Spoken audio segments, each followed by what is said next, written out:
What up, cuckolds? It's your boy, the hater, up in this piece. And it's time for a requested video. 25 reasons why Jacob Fatu sucks. I've been working on the requested videos, and I'm going to make as many of them as I can.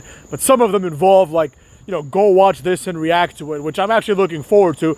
That's going to take some time because the boy's busy. Now let's get to the video today. 25 reasons why Jacob Fatu sucks. All right. Reason number 1, his name sucks, motherfuckers. His name is garbage. His name is Jacob Fatu.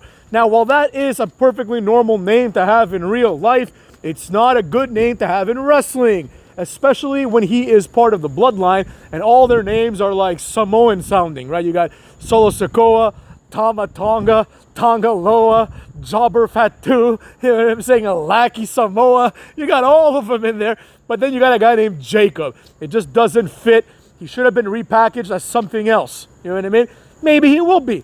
That would actually be a good idea. They should have like some sort of coronation ceremony where, Solo like promotes him and now he's like, I now bequeath you the title of like, Lackey Fatu, whatever, it doesn't matter, something else, right? It should be Lackey Fatu, but it should be spelled like L-A-K-I, just as an inside joke for your boy. Reason number 2, my personal favorite. He does the Samoan moveset, all right? We've talked about the Samoan moveset on this channel many, many times, and this is no exception. Jacob Fatu just does a Samoan moveset, and he does a couple of other moves, which we're going to talk about. Primarily, he does one other move that's his finisher, which brings us to reason number 3. His finisher isn't impressive, all right? I touched on this earlier. The reality is, yeah, he does a triple jump moonsault, but no, he's not like 6'2" and 280 pounds. It's just a guy doing a moonsault, right? It's just like if it's any non-cruiserweight doing it, it's the same thing here, right? He's not a super heavyweight. They want him to be, but he isn't. You know what I mean? So therefore, his move is not that impressive, right? It's not like there's a difference between, let's say, if Mark Henry did a moonsault and if Jacob Fatu did a moonsault, right? It'd be far more impressive if Mark Henry did it because he legitimately is like probably in the 400s. You know what I mean? Or at least in the 300s. And this guy is neither, right? So let's get to it. Reason number 4, I love you, Tribal Chief. I love you. That was random. It was cringe and it was stupid, all right? Reason number 5, he's not a werewolf, all right? He's not a werewolf, but for some reason, he keeps being called the Samoan werewolf. We haven't seen him do anything werewolfish. Maybe like if he was like this calm guy that periodically would just snap, that would make sense, but that's not how he's being presented, and therefore, that nickname is not good. Reason number 6, his entire aura and presence is manufactured, right? Imagine this. If they introduced this guy and they said, oh, this guy ain't very good, you would just accept that this guy ain't very good, right? But they bring him and they say, this guy is something to worry about, right? Why? Why is he better than Camacho? Camacho's bigger than him and in better shape, so why is this guy better than Camacho? You know what I mean?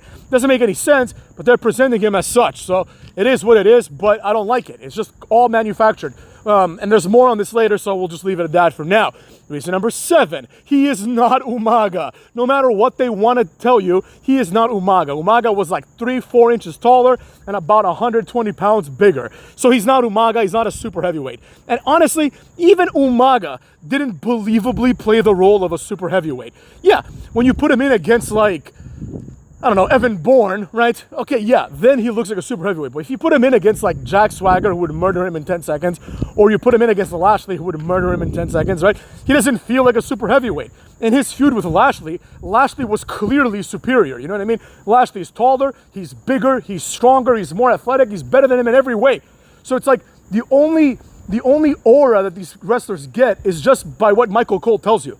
Michael Cole tells you, oh, Umaga is a big super heavyweight. And you see him, you're like, well, he doesn't look like the super heavyweights that I'm used to. He doesn't look like the Big Show Mark Henry or Yokozuna or anything like that. He looks like a regular guy. Like if you put Umaga and Jacob Fatu, like in front of Hulk Hogan in his prime, right?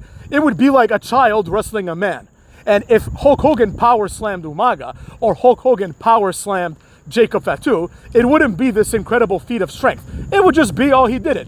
Remember when Umaga was around and like they would have these moments where John Cena would try to pick him up and he would pretend he couldn't and sometimes Umaga would fall on him, right? This was just conjecture, right? Because we've seen John Cena pick up bigger guys with ease, right? Like one of the most impressive things that I saw, and when I knew Cena was going to be a star was when he got his initial push when he was an undercard jobber to wrestle Brock Lesnar. And he beat Rikishi clean. And Rikishi was like, he was not a jobber yet. So this was a big deal. And he just picked him up for the FU. And he picked him up like he was nothing. Right? Umaga is like the same size as Rikishi. And so all of a sudden, John Cena can't pick up Umaga. And then by the end of the match, John Cena, despite being beaten for 28 minutes, picks him up and just does the AA like no problem at all, right? Because it's not a problem for John Cena to pick up someone the size of Umaga. And obviously, it wouldn't be a problem for Cena to pick up someone the size of Jacob Fatu. Reason number 8, he is stealing other people's push. Where are all the neckbeards, the diehards, the marks? Where are they, right? If this happened when Kane and Big Show, two bona fide Hall of Fame legends, did this, they're like, oh, I can't believe Kane threw out Dolph Ziggler. I can. Why not? Dolph Ziggler's tiny, Kane's huge. It makes perfect sense that he would eliminate him from the Rumble, right? But all of a sudden, when Jacob Fatu does this, nobody is clamoring how this guy is stealing the spot of Pete Dunne. You know what I mean? Nobody is clamoring how this guy is stealing the spot of Grayson Waller. Granted, the guys that I just mentioned are jobbers, but then again, so was Dolph Ziggler. Reason number 9, he is part of a new and more boring bloodline, and that's a reason in and of itself. Reason number 10, he is balding, motherfuckers. He is balding. Now, nothing wrong with that. People lose their hair as they get older, but he needs to just shave his head instead of having these dreadlocks or braids, whatever he has, that clearly, show that his hairline is receding. Earlier in another video, I made a point about Cesaro being bald, and people came at me a little bit. They're like, well, Stone Cold was bald. These are pretty good points, I'm not going to lie. Even Hulk Hogan, in theory, was bald, right? Like, he was bald where it mattered, right? So, that's true. However, here's the difference, right? Here's the difference. Number 1, Stone Cold didn't have the cul-de-sac haircut. Hulk Hogan kind of did, but he had the iconic Hulk Hogan haircut, so that's different. And obviously, also, Hulk Hogan is Hulk Hogan. So, nothing applies to Hulk Hogan that applies to Cesaro. Cesaro, wouldn't shave his head. He had this cul-de-sac old man haircut, looking like George Costanza, you know what I'm saying? So with that being said, the balding is not a huge problem, but it's a reason why he sucks. Reason number 11, he has red highlights, which is whack. I don't understand why men continue to color their hair. Just age gracefully and keep the hair color that you got. Those are my 2 pieces of advice. Reason number 12, he no-sells, and that is annoying, right? I get it, he's a hard-headed Samoan, but all the other Samoans, they get spucked on their head and they're down. This guy just no-sells, and that's a cheap way to make someone look tough because everyone could no-sell, right? Everyone, for example, could no-sell the RKO, which is notorious as one of the safest moves ever, and nobody ever gets hurt taking it, right? Everyone could no-sell it, but they don't, right? But this guy might, and that's not cool. Reason number 13, he screams for no reason. He's in the middle of the match, he's like, nah! Like Rusev, but without any purpose. Reason number 14, he is presented as being retarded, and I don't like this. We have enough wrestlers presented this way, and basically he's presented as this guy who's a loose cannon, but obviously he's presented as someone who is not very intellectual, right?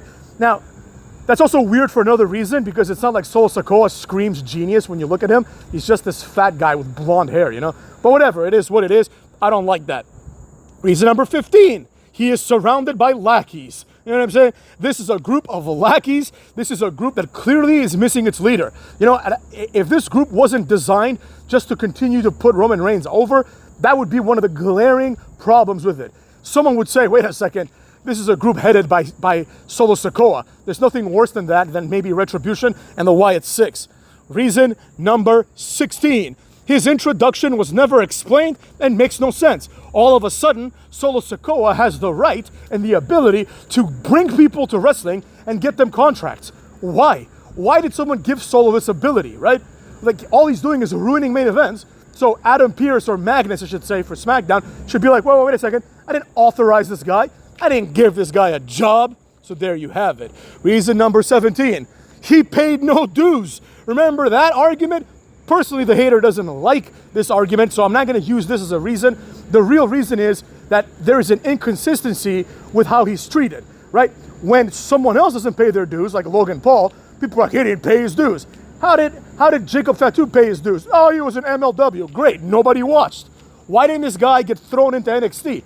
Why didn't the other guys get thrown into NXT? Why do they get to cut the line while other people that are more talented, like Lexis King, have to go to NXT? whatever, that's what they chose, right? Reason number 18, he is already 32 and saddled with a lackey gimmick. Now, 32 isn't that old. The hater's 36. But 32 is old to start your WWE career. Now, if you're going to start it like Del Rio started it, then that's fine, right? But if you're going to start it as a lackey, this is going to take a few years for him to become an unlackey. And when that time happens, he's going to have some sort of dancing gimmick. He's going to play the Rikishi role while the Usos play the role of Brian Christopher and Scotty 2 Hotty. And when I say Brian Christopher, we all know I mean Grandmaster Sexay. Now, that being said, reason number 19, he is too short to be a monster. It's as simple as that. He's billed as being 6'2", but he probably isn't, right? So he's just simply too short to be a monster. He's not too short to be a wrestler, but he's too short to be this like credible threat. Like, why would Randy Orton in any capacity be afraid of him, right? Why would Lashley be afraid of Jacob Fatu? It just shocks the conscience, right? Why would Obafemi or Omos be afraid of him, right? If Obafemi debuts, like, he shouldn't be rattled at all by Jacob Fatu because he's bigger and stronger than him, you know?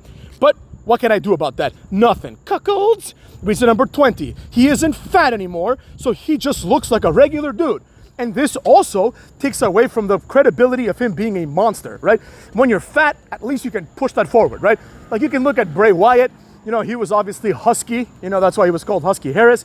And he was more credible because he was husky than, let's say, Bo Dallas. They probably have the same amount of non-existent muscle, but at least Bray Wyatt looks full. He looks like someone that can kick your ass, and Bo Dallas doesn't. Now, Jacob Fatu, I will admit, he does look like someone that can kick your ass because he clearly is muscular. But we're not saying he's too small generally. We're saying here on the Hater channel that he's too small to be a monster. Those are two different things. Reason number 21. There is no particular reason why this particular Samoan is stronger than the other Samoans, right? What makes this guy better than Camacho, who is actually Tongan, but you get my drift, right? What makes him better than Rikishi or Umaga? What makes him better than Jimmy Uso? Why not just have Jimmy Uso do this? Oh, Jimmy Uso's now crazy. Oh, now he's a threat. He doesn't sell anymore. Whatever, do that. At least you don't have to hire someone else. But whatever. Maybe that's because they have a plan to reunite the Usos inevitably with Roman Reigns. But I don't even know if that's going to work very well because Jey Uso is like killing it now. So we'll see how that goes, right? Reason number 22. I've been alluding to this the whole video. His appearance doesn't match his booking, right? He is booked as this unbeatable guy already, even though he's done nothing impressive, number one. And two, he doesn't look the part. Reason number 23. He is an Umaga ripoff. All right? They're going for the exact same thing, and that is unacceptable. Reason number 24. He does not fit in the bloodline as we know it, right? The bloodline, the new bloodline, I should say, is presented as these guys that wear suits. Like Camacho's out there with suits. The other guy, Tama Tonga, there you go, he's out there with suits. Solo Sikoa is trying to go for that look, but he has the natural appearance of a lackey, right? But amongst all this, we have Jacob Fatu, who just puts his hands together as if he's praying, and he's like a crazy guy that they keep around. Don't know why, but they do, right? And lastly, reason number 25. He will end up being a jobber. If you don't think that's the fact, that's the fact. I could see in about 6-7 months, Trick Williams debuting and beating this guy on a random ass episode of SmackDown or Raw, wherever the hell they end up, right? This is more Rikishi than it is, fucking Gunther, right? I mean, I will say he's, naturally, everybody would agree, I think, that he's better than Gunther, but that's not a very, very high standard, right? Gunther has like the Samoan moveset that people have when they're not Samoans. A powerbomb, a chop, a shitty splash, basically the Samoan moveset. So that being said, this has been 25 reasons why Jacob Fatu sucks.